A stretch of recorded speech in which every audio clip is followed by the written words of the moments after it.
Hi, I'm TaLynn Kel, and I am with Christine Taylor Butler. Hi, Christine.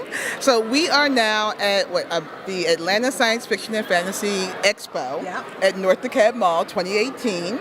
And so mentioned we talked a little bit earlier, and you mentioned this was your first time. It is. It's my first time here. It's been fabulous. That is awesome. So tell me a little bit about your product.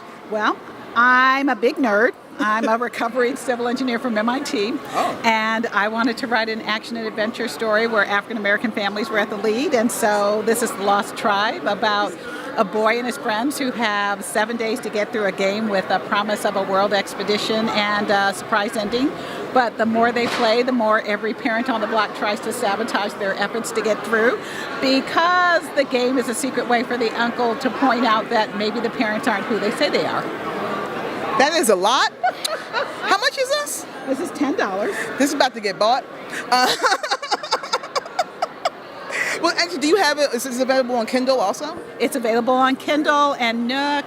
The publisher is Moot Books, and she's a commercial publisher, so it's in Barnes & Noble and Amazon and all the standard. First off, that sounds amazing. Like, I'm listening to it, I'm just like, what? I'm a nerd, so it's got puzzles and codes and... It literally does have... Oh my gosh. It's got puzzles and codes. Oh my God. So do you actually have to figure it out, or is it just kind of part of the backdrop? Actually, I know the answers, but you're figuring it out with the characters as they're going through. So I got to think when I read this? You just have to be as smart as a fifth grader. So yeah, I got to think when I do this? No, I make it easy. I don't think so. I've been around nerds before. They don't make stuff easy. And I don't hold anything back, so I do tell you the answers. Okay. Now, so I won't get stuck on a certain page because I couldn't figure it out. Yeah. Okay, you're gonna love it. I needed that reassurance because once I saw puzzle, so I'm bad with spatial relations. Well, look, I have booby traps. This just sounds fun. And the problem is he gets stuck on the beginning because it asks for a password, and it's all Egyptian hieroglyphics. Mm-hmm. So he's trying to make all these guesses, and none of them are working. So then he calls the girl across the street. She gets it in 5 minutes. So he goes, wait. So they start playing, but they get stuck on the booby traps, and it's by design. So they have to pull in every kid on the block to play, including his arch nemesis. But then they start to figure out something's going wrong when the parents all try to sabotage them and take the game away. So they play in secret only to find out the surprise ending isn't what they expected. So how long did it take for you to create this? All right, I worked on this book and actually tried to find a buyer for it for about 10 years.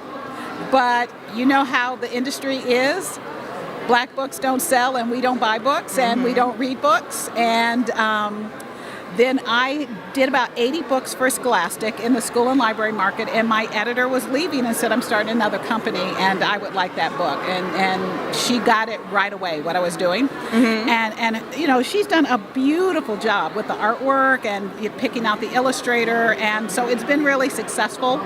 And it's written at a level that kids read it one way, adults read it a whole different way, because the parents are throwing shade at each other while they're trying to hide stuff from the kids. And so I want to write the kind of book I like to read. That is awesome. So 10 years, and then I have mapped out the series all the way to the end. So I actually know what the surprise ending is for the last book. So you said it's a series. How many books are in the series? There's 4. This one's out, and Safe Harbor, which is the second one, is out.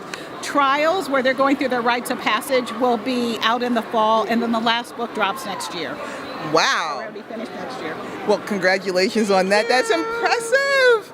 That is awesome. So I want to ask a question about how, when you were initially trying to get it published, because it's a series, did you stop after writing the first one and then decide to finish it once you found the publisher? No, I actually was mapping it out, because here's the problem with knowing it's going to be a series. Mm-hmm. Once the first book is published, you cannot back up and put stuff in. So I had to know what clues I was hiding all the way around. Makes sense. So there are things coming out in the second book that were dropped. And so what I've had is adults and librarians saying, I really liked the book, but then when I read it a second time and I knew what the parents were hiding, she said it was there from the beginning. I said, but you're not supposed to know what it means. You know, it's very subtle.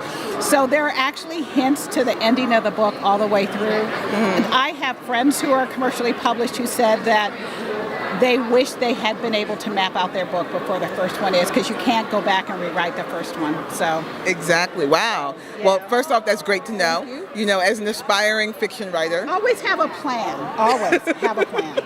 Your mind may change, but always have a plan. This is awesome. So, all right, when was this one published? All right.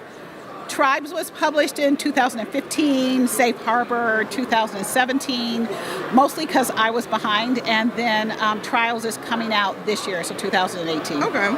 And so people will have the entire series, but be able to have it in hand next year. Next year. The whole thing will be complete next year. That is awesome.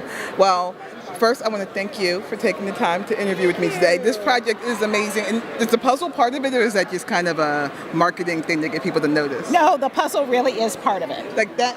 Oh, okay. All right. I have to brag on a woman, Judy Peterson. She has Fantaminals, and I met her at a Boston con, and she makes things like this.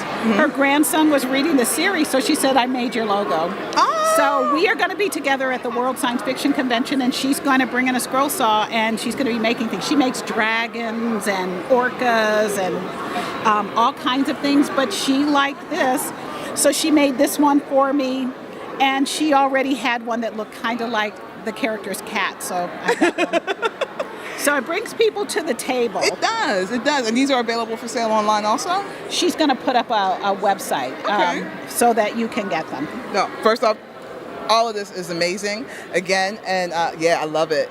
So thank you so much for taking the time to interview with me today and share your story with us. Shout out to all your fans.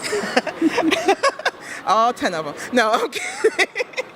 Well, there'll be 1,000 by the end of the month. Oh, we're hoping for that, aren't we? But again, thank you so much, and I hope that you enjoy the rest of your ASFE. Thank you.